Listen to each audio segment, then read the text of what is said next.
बंदों गुरुपद कंज कृपा सिंधु नर रूप हरि महामोहतम पुंज जासु वचन रवि कर।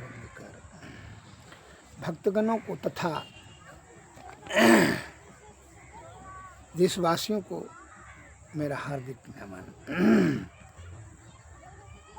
महाभारत उपनिषद में आया है, अपि प्रगात अकृष्टमस्तु नारी परम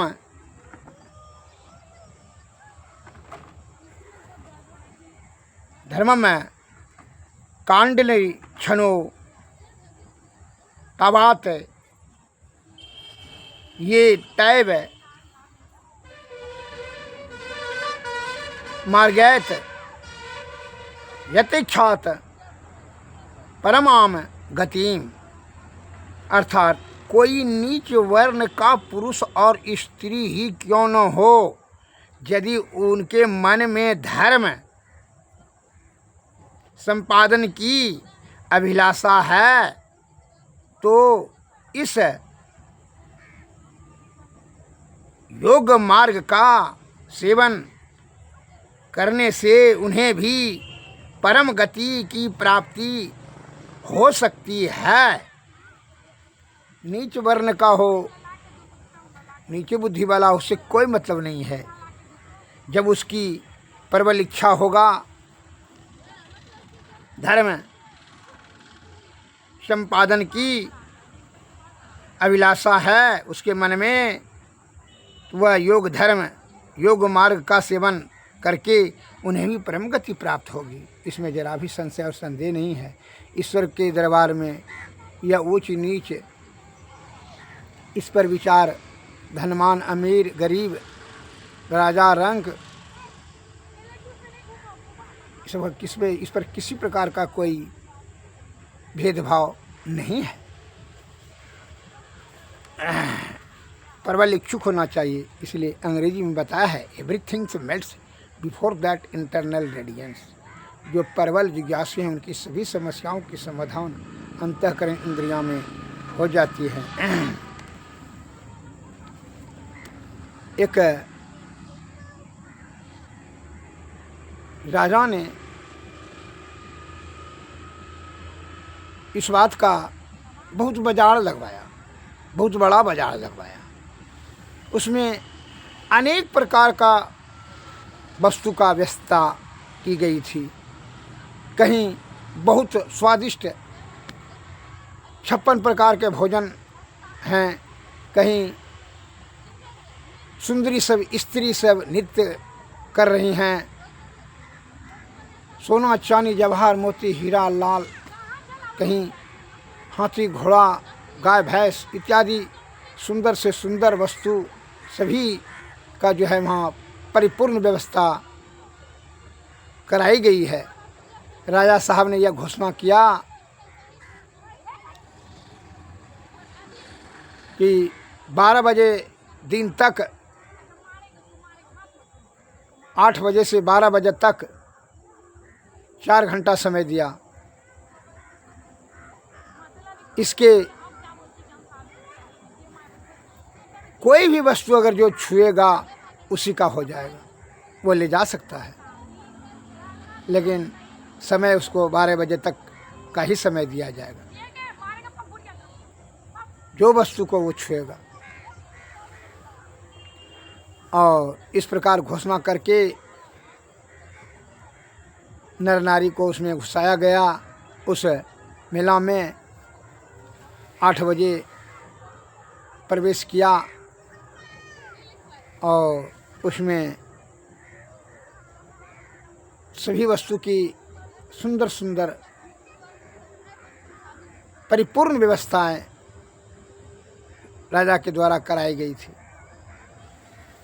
तो कोई भोजन की चाहत में भोजन ग्रहण करने लगे, कोई हाथी घोड़ा तो कपिला गाय,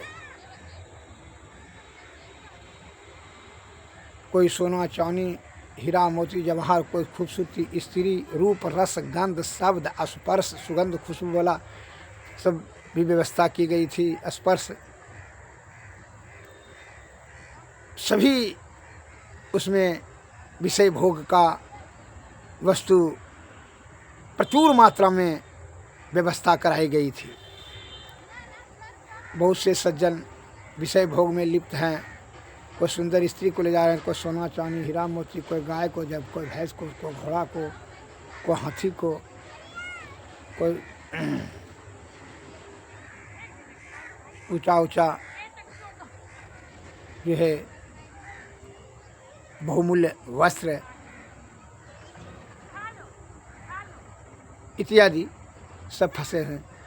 और समय इस सब में फंस जाने से अति मनोरम दृश्य को देख करके इसी में जो है उलझ गए। और एक ऐसा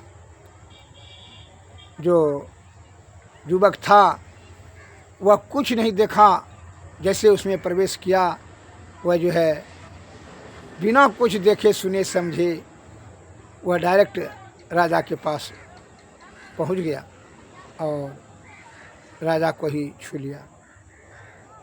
राजा साहब ने कहा ठीक है, अब तुम्हारा मैं हो गया, क्योंकि तब जो है अब आप हमरा हो गए तो हमरा जो है शासन होना चाहिए, हमारे मति के अनुसार से इस राज्य का गति होना चाहिए। कहा ठीक है, ऐसा ही होगा। उसने जैसे वह राज सिंहासन बैठा, उसने आदेश दे दिया सिपाही को सभी को बाहर निकाल दिया जाए,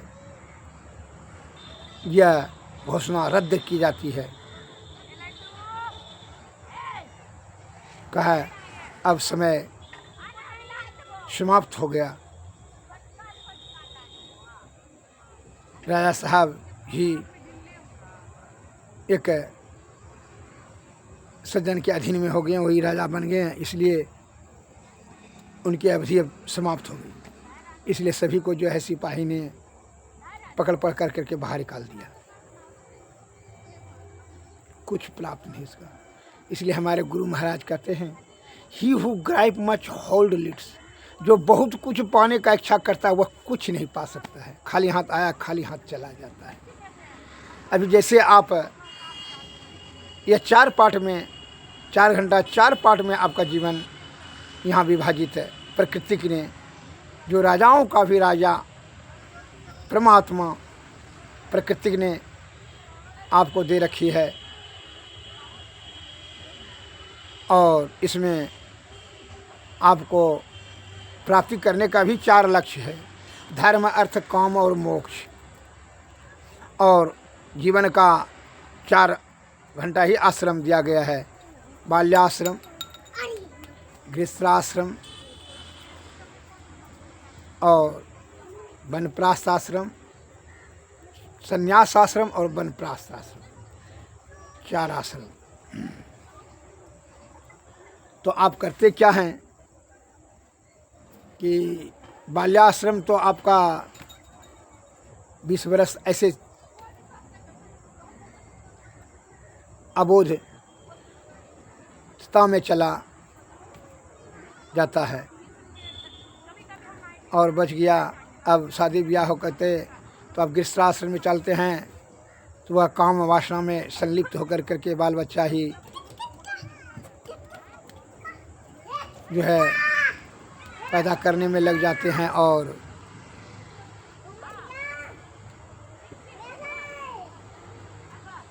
काम वासना में संलग्न हो जाते हैं।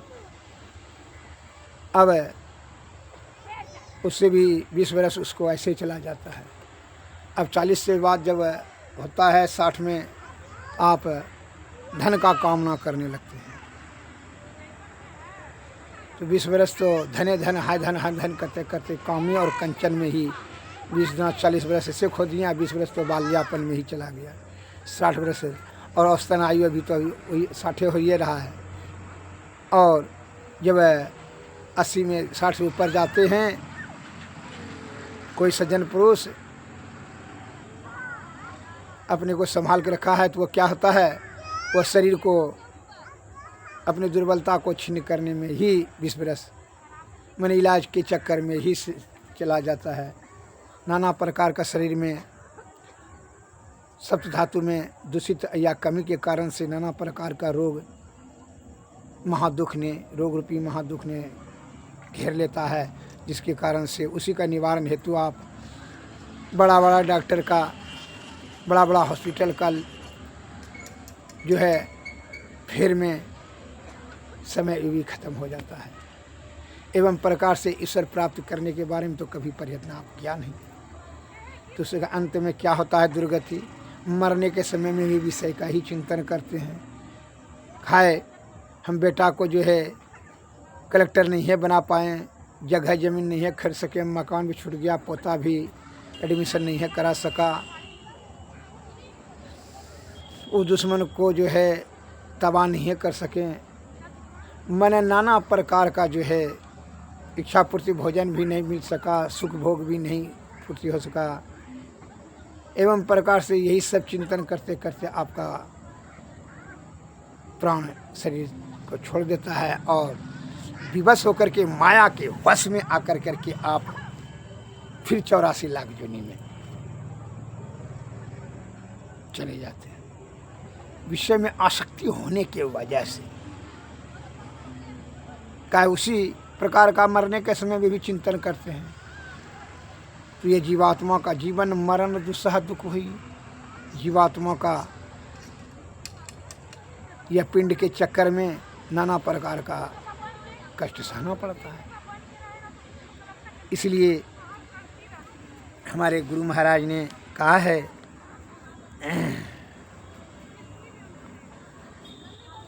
कि हे भाई, तुम जीते जी ईश्वर प्राप्ति करने का जीवात्मा का तो परमात्मा की प्राप्ति ही मुख्य लक्ष्य है। जब तक आप परमात्मा की प्राप्ति नहीं करते तब तक जो है यह जीवात्मा प्रसन्न कैसे हो सकेगा। आप मान लीजिए पुत्र को पुत्री को सुखी करना चाहते हैं तो छल कपट पर पंच बेईमानी से जो दादे धन जमा कर देंगे तो सुखी हो जाएगा, धन से सुखी हो जाएगा। अज्ञान का अभाव है, ज्ञान नहीं होगा तब सुखी कैसे हो जाएगा? वो तो अपने अज्ञानता के कारण से वही धन के से उसकी मृत्यु निश्चित हो जाएगी, कुछ अयास हो जाएगा। अयासी से नाना प्रकार का व्याधि रूपी चक्कर में फंस जाएगा या जो है लुटेरा ठगों के चक्कर में फंस जाएगा। लोभी आदमी उसका जो है हत्या कर लेगा।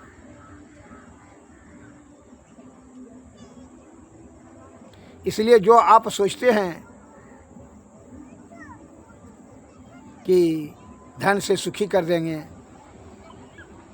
यही आप यहीं पर भूल कर देते हैं। एक बार की कथा है, एक उपमा देता हूँ, ध्यान से सुनिए। माता लक्ष्मी और सरस्वती माता दोनों में बहस छिड़ गई कि न हम श्रेष्ठ हैं, तो बोले कि हम श्रेष्ठ हैं, हम की भाव पैदा हो। कहा कि यह कैसे हो सकता है? क्योंकि ठीक है, देख लिया जाए। कहा चलो इसका परीक्षा किया जाए। कहा हाँ कर लीजिए। तो लक्ष्मी माता का जो है बड़ा परम भक्त थे 3 मित्र, बहुत दरिद्र, बहुत अति दरिद्र, बड़ा गरीब।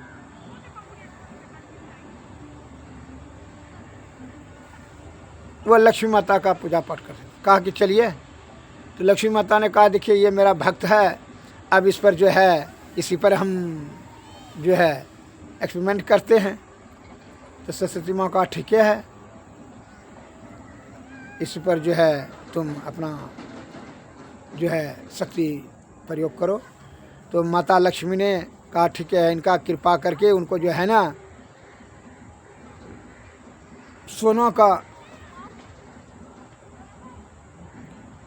जो है पूरा खजाना दे दिया।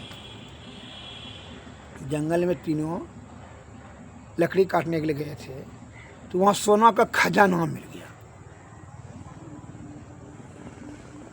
जब सोना का खजाना मिला ये लक्ष्मी, माता लक्ष्मी का कृपा से। कहा कि बहुत गरीब है तो इसका हम गरीबी भी तुरंत दूर कर देते हैं, देख लीजिए। हाँ दिखाइए। तो वो तो था मूर्ख तीनों, लकड़ी काटता था, वही बाजार में बेचता था और वो खाता था।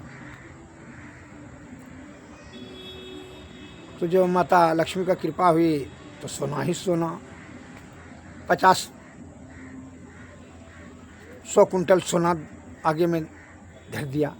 तो पहाड़ जब खजाना सोना को देखा, तीनों बड़ा खुश हुए, क्योंकि देखिए माता लक्ष्मी ने सोना दे दिया है। तो सोना चलो लेकर जाकर कलकत्ता में बेचेंगे। तो कहा ठीक है मित्र, हाँ आज जो है माता लक्ष्मी का पूजा करते करते बड़ी प्रसन्न हुए। तो ठीक है, बड़ा तीनों खुशी से जो है गदगद हुए, नाचने लगी। कहा सुनो, अब इसको जो है ना दूसरा कोई देख लेगा तो थाना फाड़ी जान लेगा, तो ये तो कैप्चर कर लेगा, सरकार ने अपना कस्टडी में ले लेगा सोना को। तो कहा कैसे? क्योंकि तब अब जो है क्या करना है, क्योंकि इसको चुप्पे चाप जो है ना रात में इसको जो है ना ट्रक पर ले जा करके जो है कलकत्ता में जाके बेच लेंगे। क्योंकि हाँ ये बात ठीक है। तो जाओ तू ट्रक लाओ, एक ठो कहा ट्रक लाओ, एक ठो को कहा अब चिंता का कौन बात है, जाओ तू क्या ला, मुर्गा ला, शराब ला, भात ला, मुर्गा भात, मांस भात, दारू, खीर पूड़ी सब लेते आओ होटल से, तीनों खाएंगे। तो हाँ ठीक है। एक तो होटल भेज दिया वहाँ से, और ये बैठे बैठी कहा हम यहाँ जुकते हैं, यहाँ कोई आवे नहीं। तो ठीक है, बस वो दोनों चला गया, एक तो ट्रक लाने के लिए, एक तो होटल में चला गया मांस दारू लाने के लिए। यह बैठे बैठी सोना के निकट को इतना देख कर करके, उतना ज्ञान तो था नहीं, कंट्रोलिंग पावर।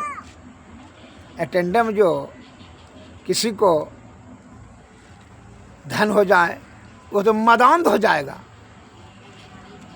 धन में वो अंधा हो जाएगा, उसको कुछ सूझबूझ तो है ही नहीं, पहले से सूझबूझ और खो देगा, अहंकार का उसका चरम बिंदु हो जाएगा। और जहाँ अहंकार है तो सद्गुण तो नाश हो जाएगा, और सद्गुण जब नाश हो जाएगा दुर्बुद्धि होगा, और दुर्बुद्धि जब होगा तो क्या उसका अधः पतन निश्चित होगा। इसने बैठे बैठे यहाँ मन में सोच लिया कि अगर वो दोनों को हम ख़त्म कर देते हैं, मार देते हैं, तो सब सोना हमरे हो जाएगा। यही विचार बना लिया। और वो जो खाना लाने के लिए गया था होटल में, दारू और मांस, वो भी यही विचार बना लिया। इस विचार बना करके जहर भी खरीद कर करके मांस और दारू में दे दिया।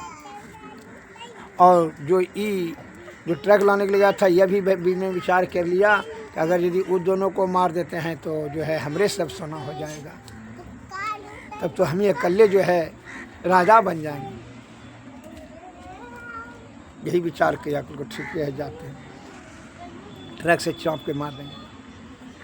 तो ये तो ट्रक लेके गया, तो सोचा, यह खड़ा था कि ट्रक उसके सामने में, कि सोचा कि ये तो सोच रहा था कि उतरेगा ट्रक से, हम इसको कुल्हाड़ी से गर्दन काट देंगे। बस वो ट्रक रुका नहीं, बस चढ़ा दिया ट्रक उसी पर, और उसी को ट्रक के से दबा करके मर गया।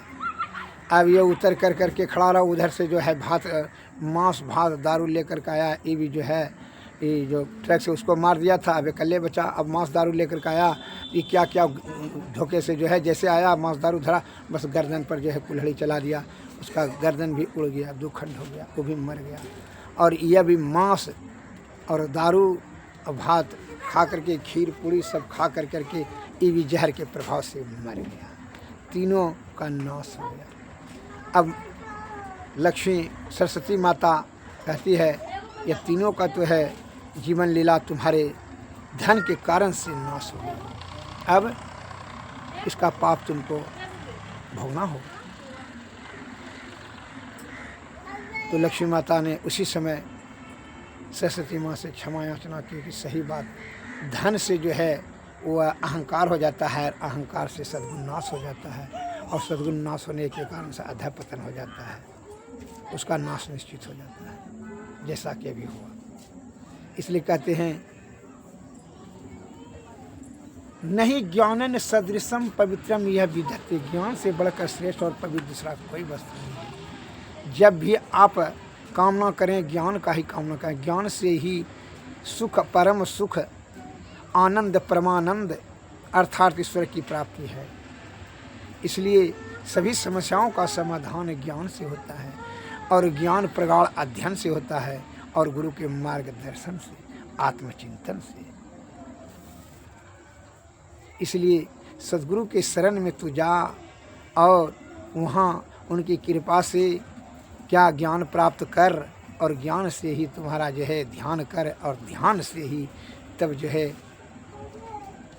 परब्रह्म की प्राप्ति हो।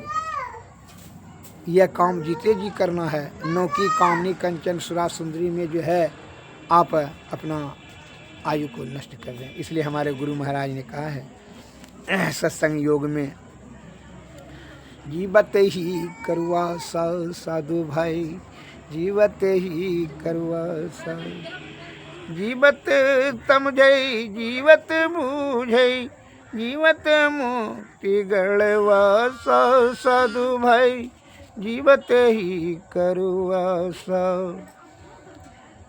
जियत कर्म की फांस न काटी, मुए मुक्ति की आशा साधु भाई, जीवत ही करुआ सा, तन छूटे जीव मिलन कहत है, सो तन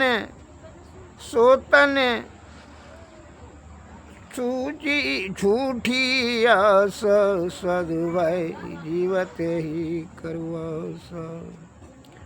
अब हूँ मिला तो तब हूँ मिलेगा, नहीं तो जमपुर वासा साधु भाई, जीवत ही करुआ सा।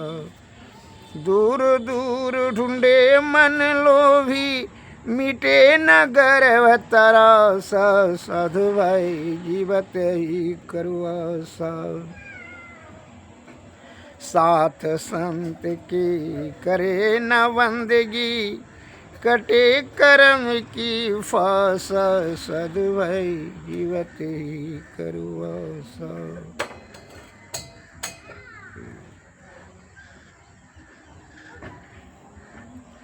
अस गहे मन हर कोल छीने,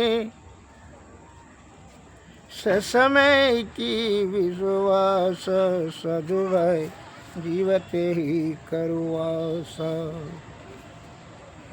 कहे कबीर साधन हितकारी, दृढ़ साधन के वासा, जीवत ही करुआ सा साधु भाई, जीवत ही करुआ सा। श्री सद्गुरु महाराज संत कबीरदास जी की वाणी में शब्द आया है कि जीते जी ही मोक्ष प्राप्ति करने के लिए सद्गुरु के शरण में जाओ और उनसे युक्ति प्राप्त कर करके मुक्ति भक्ति कर, भक्ति सिद्ध हो जाएगा मुक्ति। अन्यथा यह जीवात्मा विषया आसक्त होने की वजह से 84 लाख योनि में फिर फंस जाएगा पिंड का चक्कर में, और फिर जीवन मरण दूसरा दुख, छुटकारा नहीं मिल पाएगा। यह नाना प्रकार का कष्ट होगा। इससे मुक्ति के लिए, पूर्ण मुक्ति के लिए सद्गुरु के शरण में जाए। श्री सद्गुरु महाराज की जय, श्री सद्गुरु महाराज की। और तीतन मंदिर में कीजिए दृष्टि, जुगल कर सन्मुख दीजिए, श्याम कै बिंदु सूक्ष्म यति उज्ज्वल,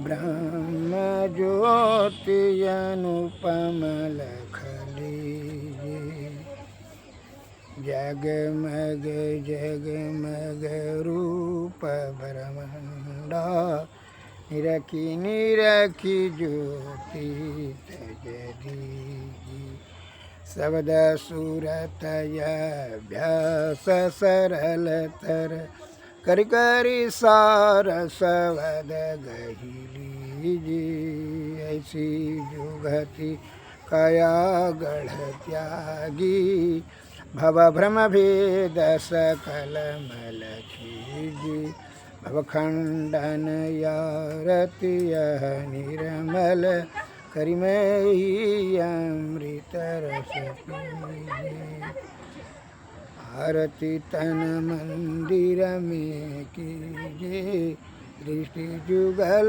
कर सन्मुख दीजिए।